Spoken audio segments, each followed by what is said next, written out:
જો આજે રાત્રે સત્સંગ હોવાથી આકડાના સરસ મજાના ફૂલ આવી ગયા છે ને ઝુમખા જોવો તમે કેવા મસ્ત છે જો.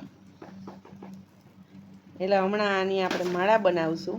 થોડીક વાર પહેલાં એવરીડે મોલ અમારી બાજુમાં છે ત્યાં ગયા હતા અને કૃષ્ણાબેને મને ખર્ચો કરાવ્યો. હું લઈ આવી જો ની હવે એક્સપેરિમેન્ટ કરે એના શર્ટ ઉપર. બેન જૂનું લે જતી બરી જાય તો બધું નવી. ના આ સાઈડ થઈ ગયું જો સરસ. ઓહો થઈ આમ તો હાલી ગયો. એ વાહ કે દીનો રાહડો હતો આપણે ગુજરાતીમાં કહીએ ને ત્યાં રાહડો આજ બેનનો પૂરો થઈ ગયો અને ગમી ગઈ. મમ્મી લઈ લઉં લઈ લે તમારે કમાવું ને તમારે ખાવું અમારે ક્યાં હવે ઉપાધિ. મસ્ત થઈ ગઈ જો. વાહ વાહ વાહ સારી થાય આમ તો યા જોરદાર. મારા બે ચાર ડ્રેસ કરી નાખજે બેન.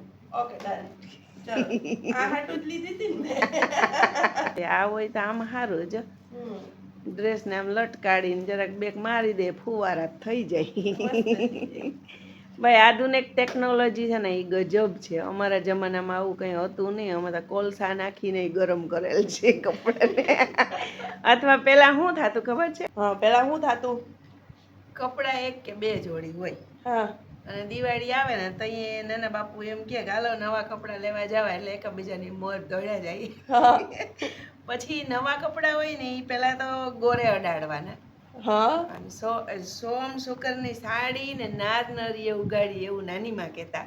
હા એટલે અમે ગોરાને અડાડવા જઈએ પેલા કપડા પછી એને માપીએ બરાબર થઈ જાય ને પછી એના મસ્ત ઘડી કરી અને પલંગની ગાદલાની નીચે ખાટલો હોય તો એની ગોદડા નીચે એને એમ રાખી દેવાના. પછી પહેરવા હોય ને ત્યાં સુધીમાં એમાં મસ્ત ઘડી એમ પારસી પારસી કેવી થઈ એટલું બધું કઈ પારસી નું હતું નહીં. કપડા આમ જ નવા કપડા હોય ને એને ગાદલા નીચે મૂકી દેવાના. બોલો વાવ. તો એની જેમ આમ કબાટો નટાણાની જેમ નતા ભર્યા.